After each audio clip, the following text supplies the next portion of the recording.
ustedes? Bienvenidas, bienvenidos a un nuevo capítulo de Sin Pretexto. Esta tarde queremos entrar en un tema que es muy sensible para chilenas y chilenos y en realidad para todos los que trabajan en nuestro país y que dice relación con los bajos salarios. Hay coincidencia que los salarios son bajos. Donde no hay coincidencia es por qué son bajos. Ahí hay distintas explicaciones. Pero vamos a algunos datos importantes y que dicen relación con un interesante estudio que hizo la Fundación Sol y que se basa en los datos que aporta la CACEN 2022. ¿Y qué dice este estudio? Que en Chile el promedio de las personas que trabajan, es decir, asalariados, hombres y mujeres, promedio, se gana 729.000 pesos líquidos al mes. Pero cuando se hace el corte en la mediana, es decir, no el promedio, sino que la mitad, 0 a 50, 50 a 100, ese salario disminuye a 500.000 pesos. ¿Para qué les hablo? Si hacemos el corte entre mujeres, las mujeres, en lugar de ganar una mediana de 500.000 pesos, que significa que en el fondo la mitad hacia abajo, la mitad de los trabajadores y trabajadoras en Chile gana 500.000 pesos. Si hacemos el corte, como les decía, respecto a las mujeres ganan 450.000 pesos. Y si hablamos del promedio, las mujeres ganan, en lugar de ganar 700 y tantos mil, ganan 632.000 y un poco más. Y esa realidad es la que queremos conversar hoy día y que dice relación también con las empresas, ¿no? Es decir, ¿cuánto más pagan las empresas grandes? Tiene que ver todo esto con nuestro nivel educacional, con lo que se ha llamado también la baja productividad. ¿Son esas razones suficientes para explicar los bajos salarios en Chile, que sin duda han crecido desde el 90 hasta la fecha? Obvio que sí. El punto es que Chile es un país muy caro y donde tenemos que pagar, una buena parte de la población paga por salud, paga por educación, a diferencia de otros países donde por lo menos ambos ámbitos están cubiertos. Bueno, no es el caso de Chile, donde todo es muy, muy caro. Y ese va a ser el tema de conversación que vamos a estar teniendo hoy día en nuestro programa. Para cerrarles, solamente quiero aportarles un punto adicional. Y es que una encuesta de 2023 mostró que el 65% de chilenas y chilenos dice que con sus ingresos le cuesta llegar a fin de mes. Es decir, ¿cómo hacemos entonces para entender, para poder salir de esto? En definitiva, generar mejores salarios. Los empresarios normalmente nos dicen que eso solo se consigue con crecimiento y las organizaciones empresariales y gremiales apuntan a aquello, crecer. Esa es la clave para que todos puedan ganar más. Otros señalan, sin embargo, que el solo crecimiento no basta, por cierto que es importante, pero no basta porque se requieren políticas de mayor redistribución de la riqueza y de los ingresos. Aquí hay una tremenda desigualdad y que se nota naturalmente en este ámbito. De esto hablaremos hoy día en nuestro programa Sin Pretexto. Y como todas las tardes, vamos a la música y ya regresamos.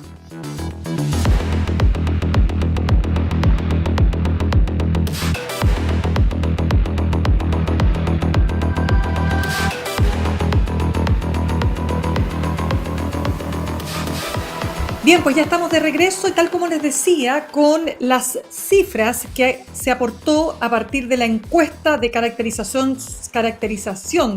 socioeconómica nacional, la llamada encuesta CACEN 2022, el estudio Salarios al Límite, Desposesión Salarial en Chile, realizado por Fundación Sol, confirmó que los sueldos en el país siguen siendo bajos hace más de una década. Pero específicamente, el estudio dio a conocer que la mediana, es decir, la mitad de trabajadoras y trabajadores en Chile gana menos de 500.000 pesos. ¿Cómo se vive así en nuestro país con precios tan altos en general?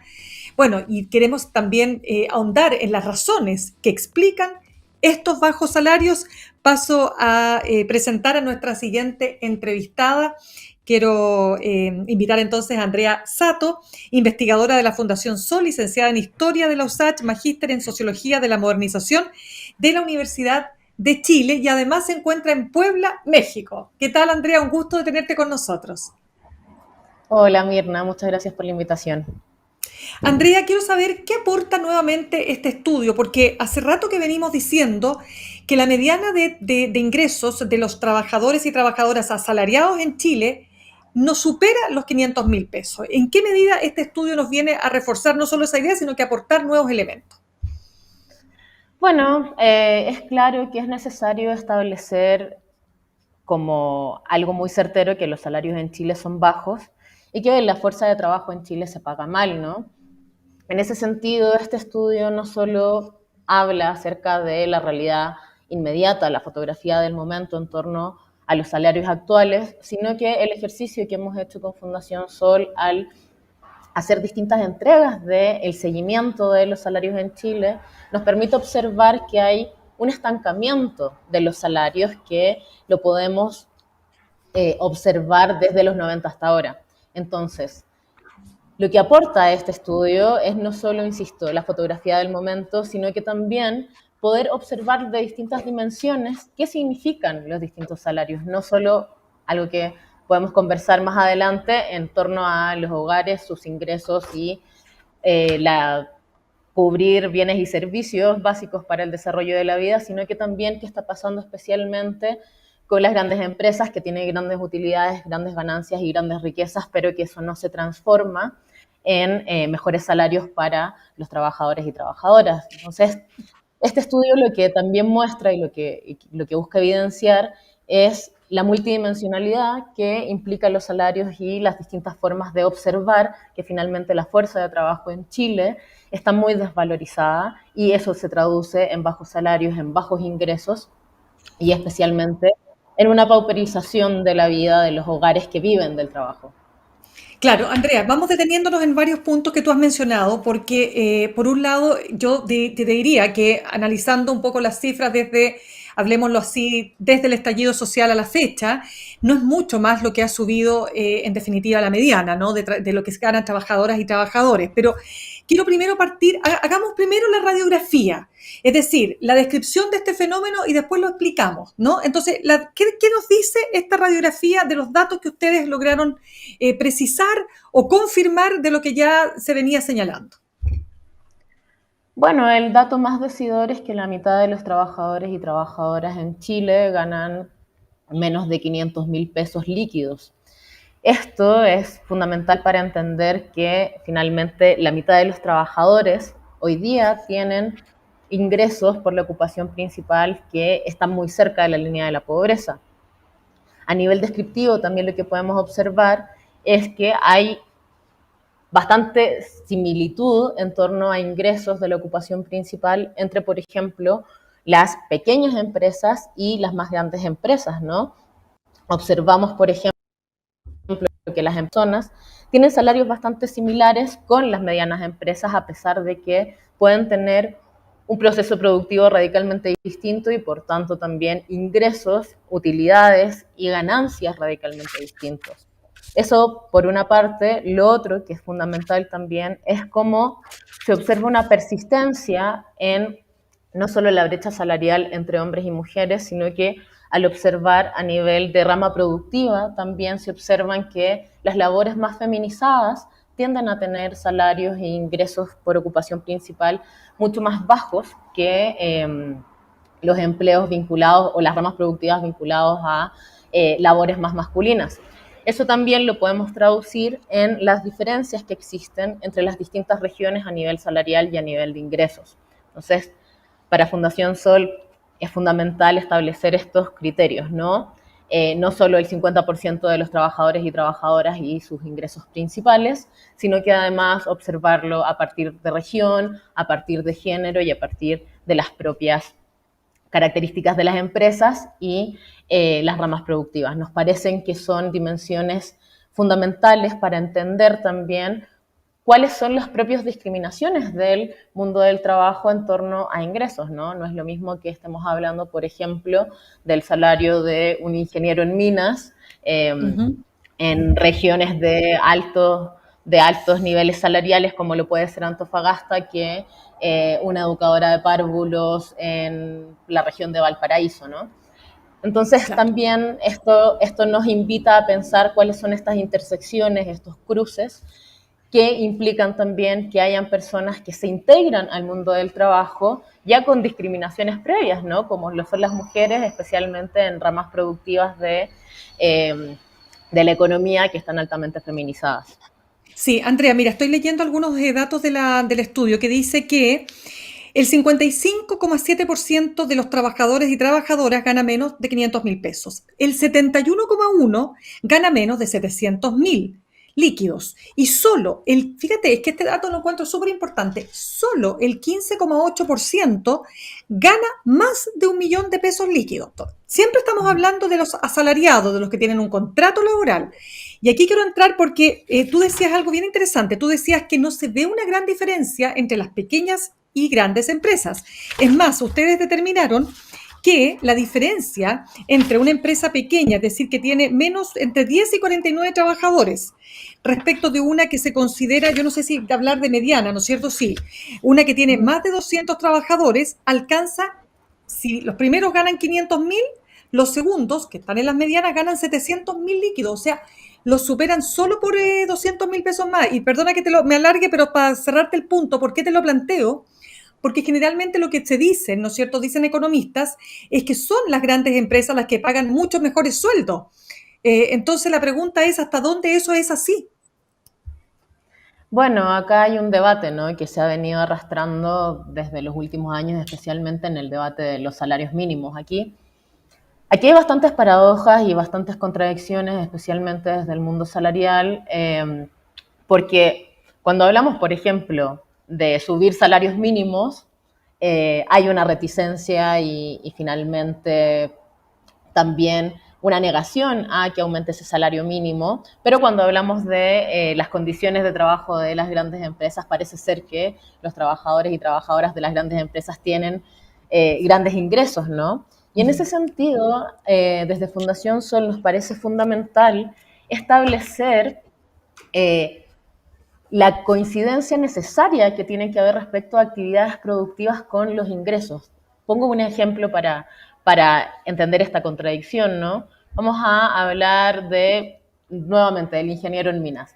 Podemos decir, bueno, el ingeniero en minas tiene un ingreso muy alto para lo que pueden ser las medianas en Chile, por ejemplo, de 2 a 3 millones de pesos líquidos, pero ¿qué pasa cuando lo comparamos con respecto a las utilidades o a la misma producción que está generando la minería, ¿no? Parece ser que el pago de salarios es infinitamente menor que lo que se está produciendo con el trabajo de esos trabajadores y trabajadoras.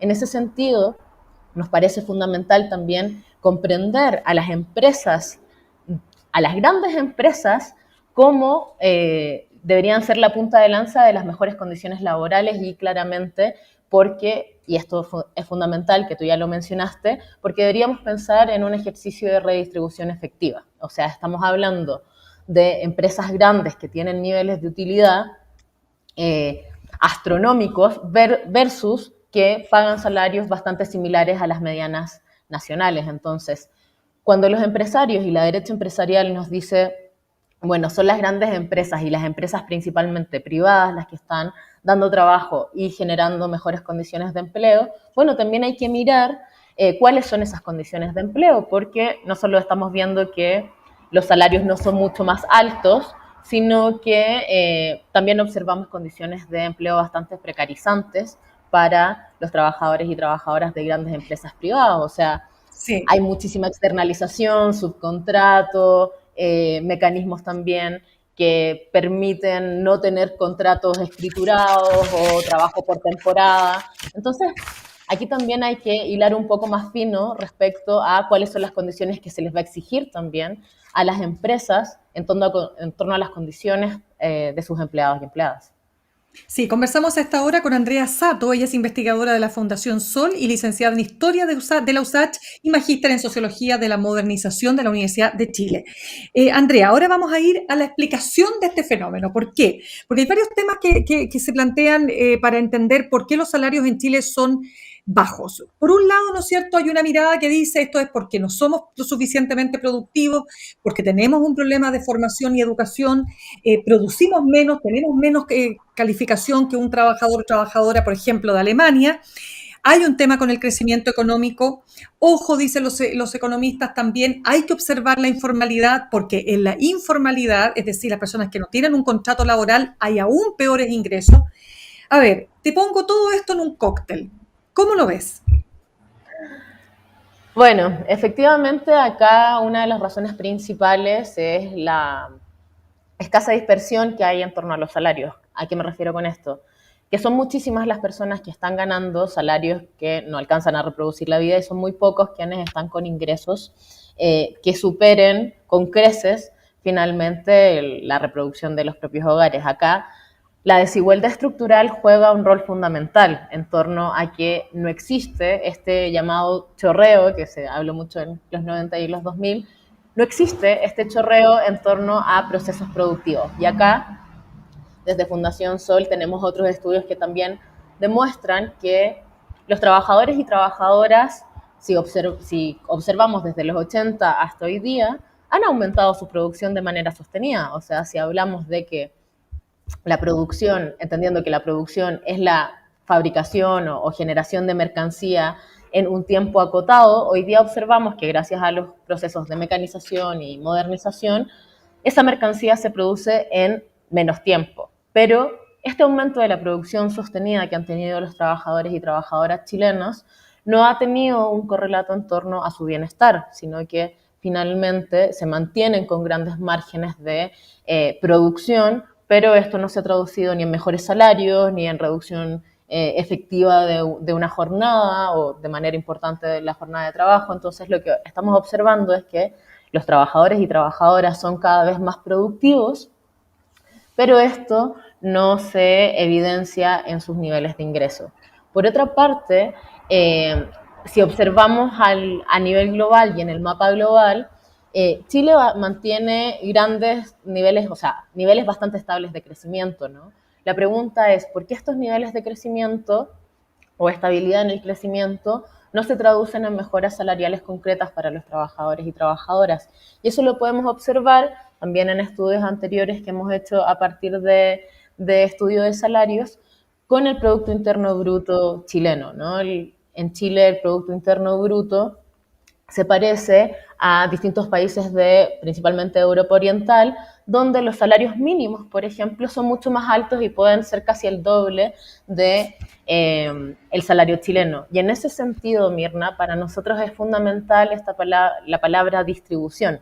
Creemos que es fundamental que la riqueza sea para quienes realmente la producen en un ejercicio de justicia y equidad social.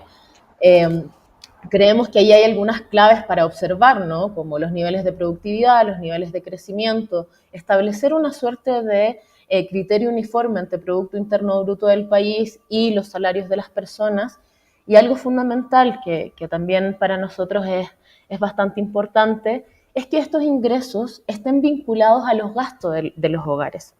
Lo que hemos observado, por ejemplo, con la encuesta de presupuestos familiares en Chile, que también su última versión es para el 2022 y hoy día están los datos disponibles, es que el gasto promedio de un hogar hoy día asciende, un hogar tipo, ¿no? De entre 3 y 4 personas, hoy asciende a 1.451.000 pesos, ¿no? Pero estamos viendo que que son estos niveles de salario, ¿no? Medianas de 500.000 pesos. Entonces, observamos una discordancia muy importante entre lo que son los niveles salariales, los niveles de ingreso, los gastos reales de los hogares y, por último, la consecuencia más problemática que tenemos hoy día, que son 4 millones de personas en Chile que están morosas, con una deuda de mora de más de 2 millones de pesos, insisto, con ingresos de 500.000 pesos. Entonces, ¿cómo pensamos también la deuda como la gran consecuencia de los hogares que tienen que suplir ingresos porque no son suficientes a partir del trabajo? Entonces, cuando hablamos de salarios, no solo hablamos de una mala distribución interna, sino que también hablamos de una desigualdad estructural profunda y consecuencias muy catastróficas para los hogares. Gastos que no pueden ser suplidos, deudas que permanecen en el tiempo y finalmente esta espiral de la pobreza. O sea, hoy día estamos hablando, y con esto te doy el pase de nuevo, hoy día estamos hablando, por ejemplo, Mirna, de que según la última línea de la pobreza establecida por el Ministerio de Desarrollo Social, un hogar de 3 personas, su línea de la pobreza está en los 495.000 pesos y que los salarios promedio son de 500.000 pesos. O sea, No, estamos tremendo. hablando de que finalmente las personas que trabajan hoy día 44 horas semanales son pobres, ¿no? Y eso sí es un problema. O sea, establecemos que es el mismo gobierno y el mismo Estado quienes establecen la línea de la pobreza, pero no tenemos mecanismos de redistribución salarial o políticas Claro. públicas robustas vinculadas al Sí, salario que nos permitan simplemente existir en Chile, ¿no? esa es una de las razones de tantas. ¿Cómo la ves? Bueno, claro, David Bravo, seguimos su trabajo y hay algunas, no coincidimos en todo, pero nos parece que sus análisis son interesantes para también abrir el debate de las ideas. Es muy problemático esto de decir cómo no se puede avanzar en políticas básicas de salario mínimo. A ver, ¿por qué hay un debate en torno al salario mínimo? El salario mínimo en los países se considera como una suerte de brújula en torno a los salarios, ¿no? En la literatura se ha hablado del efecto Faro, que implica el salario mínimo. El salario mínimo, ¿por qué efecto Faro? Porque finalmente irradia los otros salarios y los salarios medianos. Si tenemos un salario mínimo muy bajo, la masa de trabajadores y trabajadoras también van a tender a tener salarios medianos bastante bajos y cercanos al mínimo. Claro.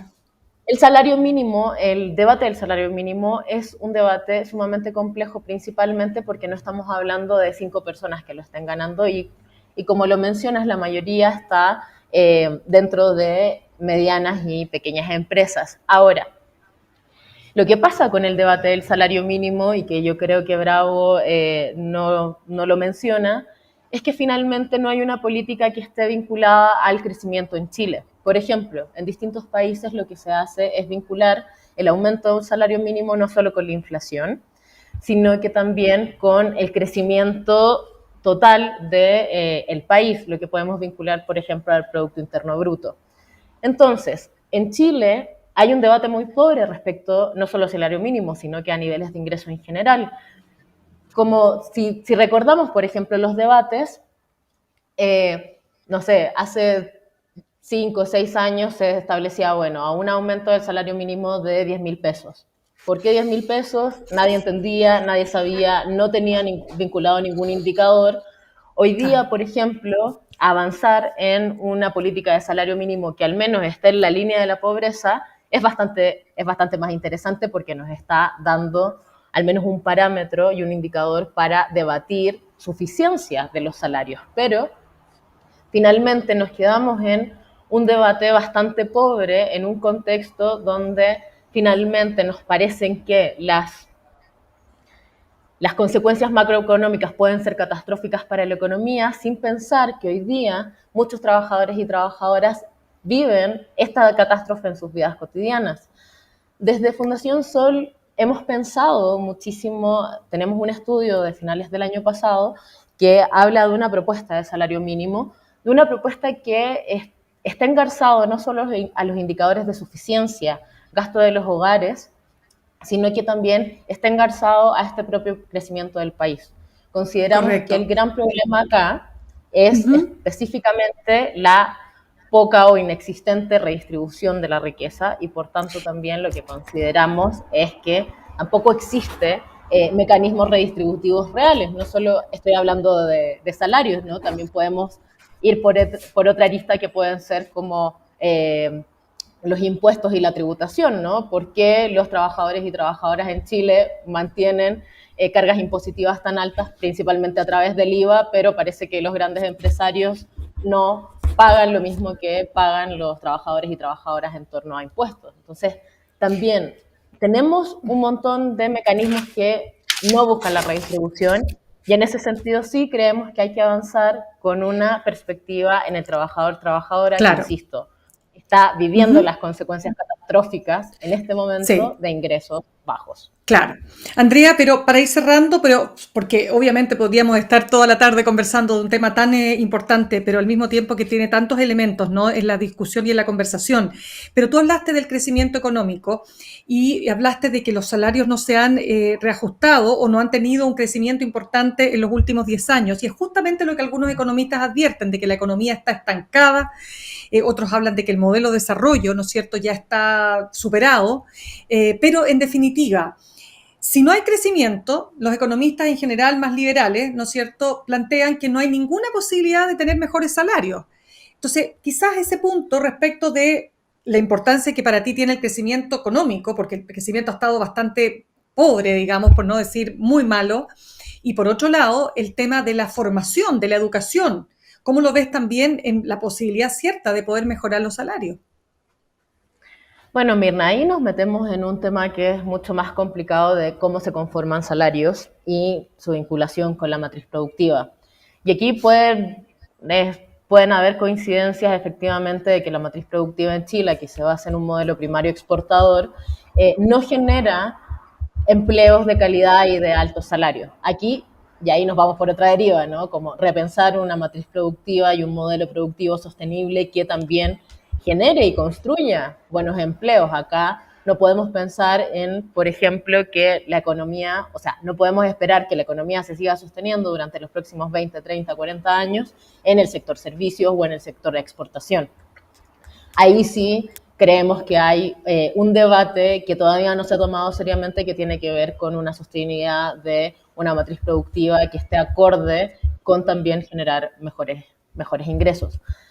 Pero también es fundamental entender que esto, y por eso es interesante hablar del análisis longitudinal, ¿no?, de estos estudios, en donde vemos que el problema de los salarios no es de hoy. Aquí, y en esto sí queremos ser muy enfáticos, ¿no?, hay un problema de arrastre de los salarios que lo vemos desde principalmente de los 90, que es una década en donde los salarios se estancan, la economía crece a niveles sostenibles e importantes en Chile, pero los salarios se tendieron a estancar.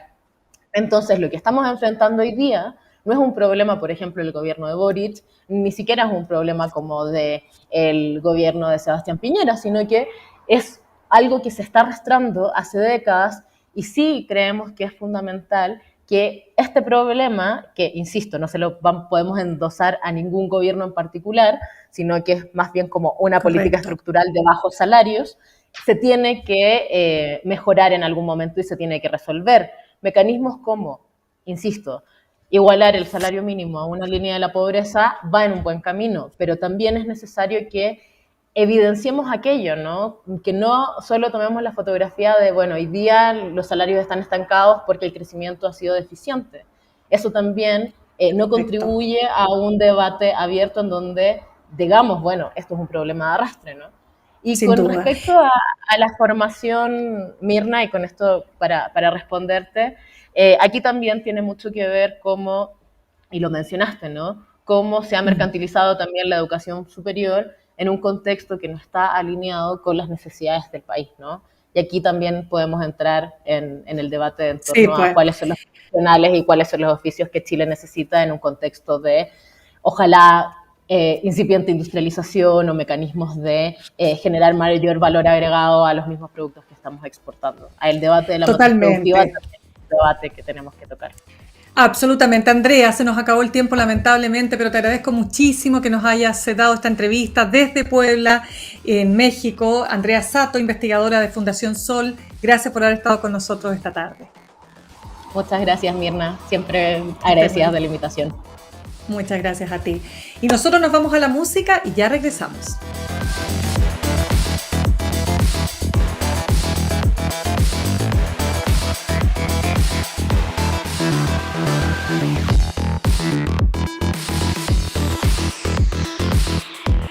Bueno, ya estamos de regreso y vamos a entrar en un tema completamente distinto a lo que estábamos conversando, y es que el Centro Europeo para la Investigación Nuclear, CERN, es el laboratorio más grande de física de partículas y también es uno de los centros de investigación científica y tecnológica más relevante e influyente del mundo. Y esta entidad trabaja junto a gobiernos, agencias de financiamiento y universidades, y fíjense que Chile busca ser parte de este selecto grupo. Durante julio del año pasado, en medio de una visita al Centro Europeo para la Investigación Nuclear, CERN, del presidente Gabriel Boric y la ministra de Ciencia, confirmaron que nuestro país ya estaba en proceso de tramitación para ser un Estado miembro asociado de este centro. ¿Qué implicancias tiene? Vamos a conversar de esto y, por supuesto, de todos los temas asociados con Gilberto Zamora. Él es subdirector del Centro Teórico Experimental de Física de Partículas de la Universidad Andrés Bello. Gilberto, ¿cómo estás? Gracias por estar con nosotros esta tarde. Bueno, muchas gracias por la invitación y estoy muy bien, así que empecemos. Qué bueno. Empecemos entonces. Para partir conversando, ¿qué es el CERN? ¿Por qué es importante ser integrantes de este grupo tan selecto como se dice? Sí, mira, el CERN, yo siempre hago una analogía. Diría que el Vaticano es a los católicos como el CERN a los físico-partículas. Entonces, yo diría que la importancia se explica en sí misma, digamos, que este Vaticano de los científicos, los físicos que hacen física de partículas. Está el acelerador más grande de partículas, como tú decías, no sé, el bosón de Higgs se descubrió ahí, entre muchas otras partículas que han producido premios Nobel, de hecho.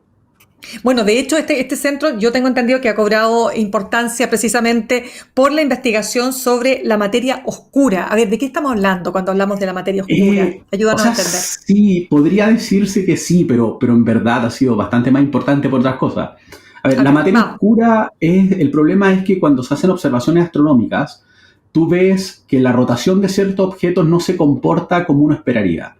Y eso se atribuye a que hay más materia, digamos, influyendo en esta rotación. Entonces se dice que esta materia es una materia oscura porque no somos capaces de verla. Pero volviendo al punto, bueno, o sea, lo que quiero decir en el experimento, en el CERN hay experimentos que buscan materia oscura, pero la materia oscura no se ha descubierto. Entonces, si bien es cierto en el CERN se busca materia oscura, el CERN ha tenido importancia por otras cosas, digamos, el bosón de Higgs, los bosones WZ, son partículas que se descubrieron ahí y son fundamentales, digamos, para entender la naturaleza, cómo funciona la naturaleza hoy en día. Gilberto, pero ya que lo mencionas, hablemos de la partícula de Dios o el fotón, me imagino que es lo mismo, bosón. ¿no? Estamos hablando del bosón de Higgs. No, bosón de Higgs. Bosón de Higgs o o partícula de Dios, ¿es lo mismo? ¿Sí? Sí, pero mira, el nombre partícula de Dios es un poco en broma. A ver, bosón significa en la naturaleza, a ver, para explicar un poco cómo funciona. En la naturaleza existen algo que se llaman partículas fundamentales. Básicamente, fundamental significa que no tienen estructura interna. O sea, hasta el momento no la podemos dividir, no sabemos lo que hay dentro. A ver, o no tienen nada dentro, digamos, no es compuesta. Eso significa fundamental. Dentro de estas partículas fundamentales hay algunas que se llaman fermiones y otras bosones. En general, toda la interacción entre las diferentes partículas se transmite a través de unos mediadores. Estos mediadores son los bosones. Entonces, es por ejemplo, es la partícula que intercambia de alguna manera la información entre otras dos partículas y las hace interactuar. Y uno le llama que es mediador. Ya. Ahora, eso. Pero espérame, porque sumemos a la conversación que el lunes murió Peter Higgs, que es considerado precisamente padre de esta llamada partícula de Dios, y que de hecho entendemos que este descubrimiento fue el que le dio el Nobel. ¿Cómo fue que lo descubrió? No sé si me puedes contar un poco para entender, para los que no tenemos idea de esto, ¿por qué es importante? Ok, él en sí mismo, él no lo descubrió, él lo predijo.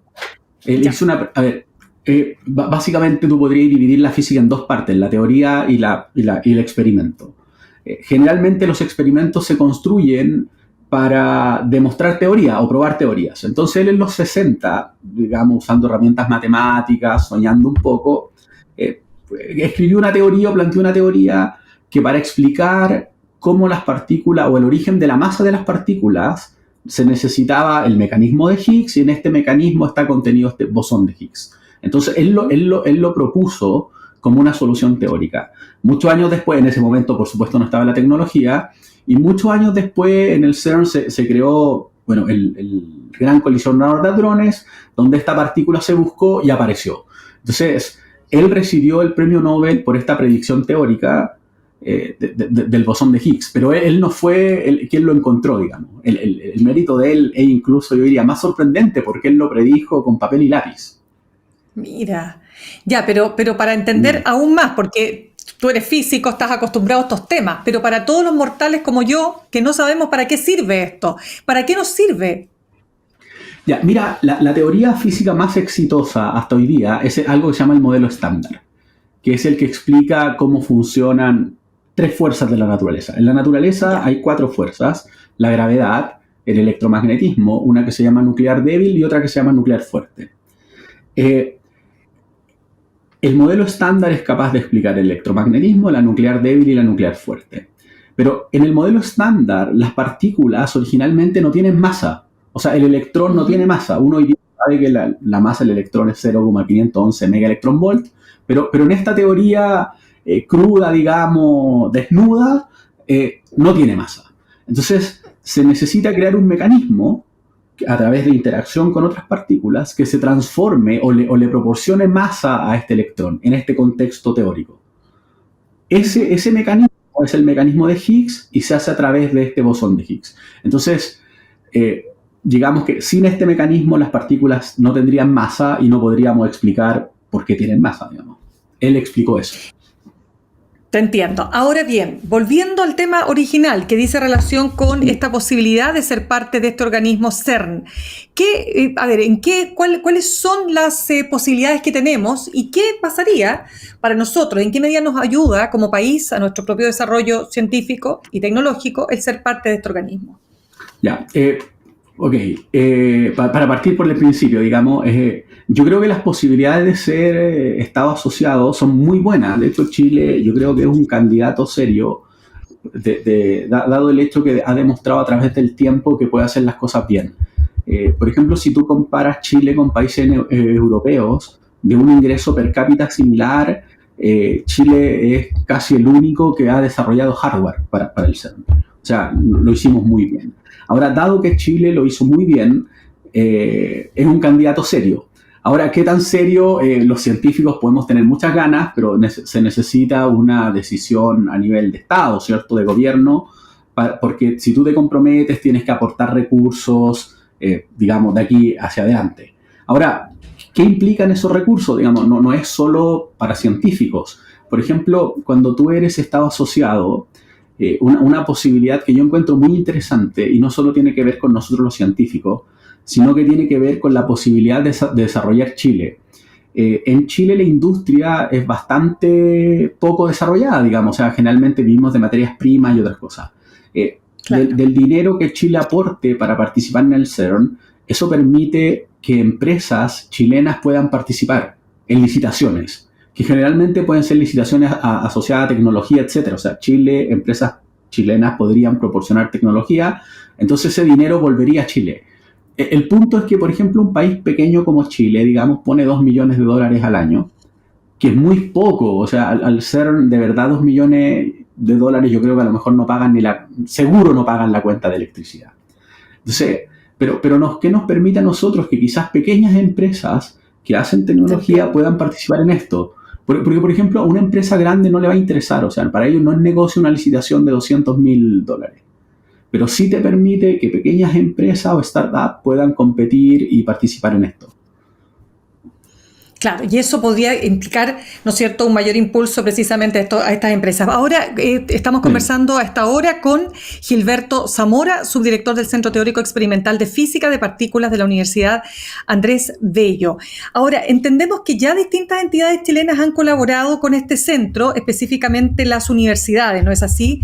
Y quiero saber si aquello, que es una cooperación internacional que data desde el año 91, puede tender a aumentar, digamos, esa sola cooperación, nuestras posibilidades de ingreso. ¿Cómo lo ves? Sí, o sea, sin duda. De hecho, por ejemplo, un gran problema que tenemos nosotros es que en Chile los proyectos son de súper corto plazo. O sea, tú te ganas, no sé, Fondesit, 3, 4 años, y tú puedes financiar, tienes un estudiante, lo puedes enviar quizás 2 años, 3 años, y ahí termina. Pero los proyectos científicos de esta envergadura son proyectos de 10, 20, 30, 40 años. Entonces, nosotros siempre luchamos con por llamarlo de alguna manera, cortoplacismo. O Si tú eres miembro asociado, dentro de ese dinero tú vas a poder mandar estudiantes y va a ser una solución estable, porque el país se compromete a eso. No vas a depender de alguna manera de que si te ganaste el proyecto o no. Correcto. Eso le da estabilidad al sistema. Eso es muy crítico en Chile. De hecho, siempre es muy complicado ver de dónde sacar recursos para mandar estudiantes, porque es inestable el sistema. Sí, pues supongo que así es y es parte de lo que ojalá, ¿no es cierto?, podamos subsanar si es que efectivamente logramos entrar a este selecto grupo. Te doy las gracias entonces, Gilberto Zamora, por haber estado con nosotros esta tarde aquí en Sin Pretexto. Muchas gracias a ustedes por la invitación. Que estén muy bien. Que estén muy bien. Gracias, igualmente. Chao. Gracias. Y nosotros despedimos nuestro programa de hoy. Los dejo invitados e invitadas para que continúen los que están escuchando Radio USACH en sintonía de nuestra Radio 94.5 y nosotros nos reencontramos mañana a las 6 en punto aquí en Sin Pretexto. Que tengan buen fin de jornada. Que estén muy bien.